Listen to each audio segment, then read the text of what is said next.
င်္ဂလာပါတငယ်ချင်းတို့ရေမြန်မာလူမျိုးဆိုရင်မောဟင်္ဂါမကြိုက်တဲ့သူမရှိသလောက်ရှားတယ်လို့ထင်ပါတယ်နော်ဒိုရာလည်းမောဟင်္ဂါဆိုအရန်ကြိုက်ပါတယ်မောဟင်္ဂါဆိုဟင်္ဒရာမောဟင်္ဂါ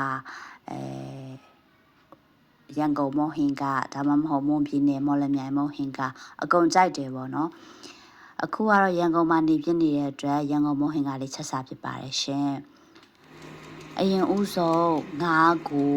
ငါးငံ့ပြာရည်ထညက်ခဲစိမ့်စားငပီးတို့နဲ့ရောပြီးတော့စပလင်လေးထူထောင်းထည့်ပြီးတော့အရင်ဆုံးပြုတ်ထားလိုက်ပါတယ်ရှည်လေးနဲ့ထည့်ပါတယ်ချက်သွန်ဖြူနေခြင်းစပလင်လေးတွေကိုလည်းလှီးဖြတ်ထားပါတယ်ချက်ဥလေးကိုပြုတ်ထားပါတယ်လှီးထားပါတယ်ချက်သွန်ဥလေးတွေကိုလည်းနှွာထားပါတယ်ငါးလေးတွေပြုတ်ပြီးတော့မှုေးလာပြီးဆိုရင်ပေါ့နော်ငါးပြုတ်ရည်လေးနည်းနည်းလေးချက်ပြီးတော့ငါးလေးတွေကိုအသားနှွှင်လိုက်ပါတယ်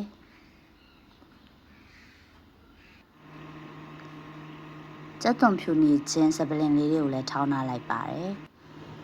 စီအိုးပူလာပြီဆိုရင်စောနာထောင်းထားတဲ့ချက်သွန်ဖြူနေခြင်းအနှစ်တွေစပလင်အနှစ်တွေကိုထည့်ပြီးတော့စီတက်လိုက်ပါတယ်အရာအတွက်ကတော့ဆနွင်းမှုတ်နွင်းမှုတ်ပေါ့နော်ပြီးတော့ငရုတ်တီအစိမ်းမှုတ်အယောင်တွင်းမှုတ်တို့ထည့်ပြီးတော့အယောင်လှအောင်ရောမှုအောင်ရောပြီးတော့စီတက်လိုက်ပါတယ်စီလေးကိုတော့နိုင်တက်ပြပါနော်မုံဟင်ကအနံ့ကအဓိကဆိုတော့လေစီလေးမှုေးလာပြီးဆိုရင်တော့ပြုတ်ထားပြီးတော့နှွှင်ထားတဲ့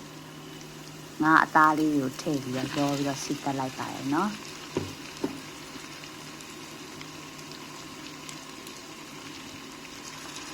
ဒါကတော့အရသာအနေနဲ့ကတော့စောနာတော့ငါးပြုတ်တဲ့မှာကျတော့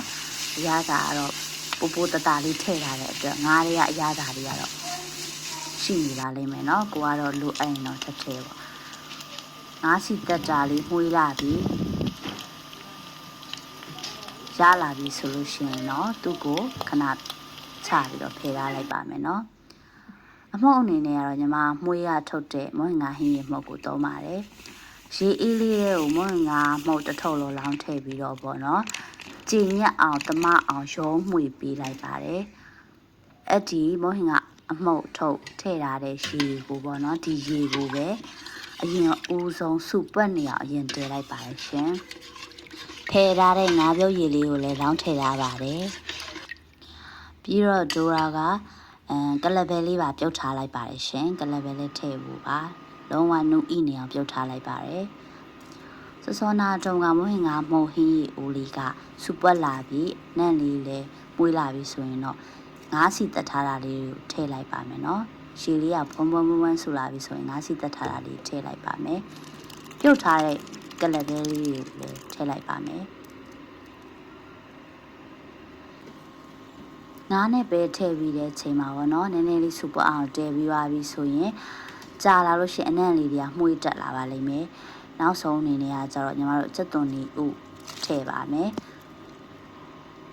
ချက်ဥလေးလှီးဖြတ်ထားတာထည့်ပါမယ်ပေါ့နော်ဒိုရာကျချက်ဥများကြိုက်တဲ့အတွက်ချက်ဥပြုတ်ပြီးတော့လှီးထည့်ထားတာအပြင်ချက်ဥကိုခောက်ပြီးတော့အမြင်လေးတွေအနေနဲ့လည်းထပ်ထည့်ပါတယ်မိမိကြိုက်တဲ့လို့ထည့်နိုင်ပါတယ်အရသာကတော့လူတူပူလျှော်ပေါ့နော်ငါးပြုတ်တဲ့တဲမှာပိုတတထည့်ရလို့ရှိရင်ဒီအချိန်မှာငါးအနှစ်ကထွက်တဲ့အရသာလေးတွေကဟင်းရည်ရဲ့အရသာကိုပြည့်စုံစေမှာဖြစ်တဲ့အတွက်အမတော့သိထပ်မလို့တော့ပါဘူးရှင်ငပြောပင်ခက်ခဲတဲ့အချိန်တွေမှာဆိုတော့ငပြောပင်မထည့်ပါဘူးငပြောပင်ရတဲ့အချိန်တွေမှာကျတော့ငပြောပင်ထည့်ပါတယ်ငပြောပင်နဲ့စားလို့ရှိရင်ပေါ့နော်ငပြောခေါင်းကိုပို့ကြိုက်ပါတယ်အဲ့ဒါလေးကအရန်နုညံ့ပြီးရန်စားကောက်ပါတယ်ရန်ကုန်မုံဟင်ကဆိုတော့ပေါ့နော်နောက်ဆုံးမှာငရုတ်ကောင်းလေးအုပ်လိုက်ရပါတယ်ရှင်မွန်ပြည်နယ်မှာဆိုရင်တော့မုံငါစားရင်အကျော်တွေပါတယ်အပြင်ပေါ့နော်ဘဲတီဘဲပင်ပေါရန်ပြည်လေးတွေထည့်စားလို့ရှိကြပါတယ်ဒိုရာတော့မုံငါစားရင်ပူစီနံလေးထည့်စားတာကိုနှစ်သက်ပါတယ်လောက်စားကြည့်ကြပါအောင်တော့တငယ်ချင်းတို့ရေတတ်တာ